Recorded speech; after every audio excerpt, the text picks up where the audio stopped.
Kancelari Gjerman Friedrich Merz ka hedhur poshtë spekulimet se vendimi i Shteteve të Bashkuara për të tërhequr një pjesë të trupave nga Gjermania lidhet me kritikat e tij ndaj presidentit amerikan Donald Trump.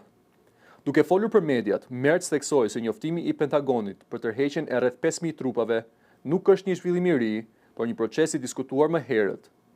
Ai e cilësoi reagimin publik si disi të egzageruar, duke nënvizuar se nuk ka lidhje mes këtij vendimi dhe qëndrimeve të tij për politikën amerikane. Megjithatë, kancelari gjerman nuk i kurseu kritikat ndaj mënyrës se si Washingtoni ka menaxhuar situatën me Iranin, duke theksuar se aleatët duhet të konsultohen më herët për çështje të rëndësishme ndërkombëtare.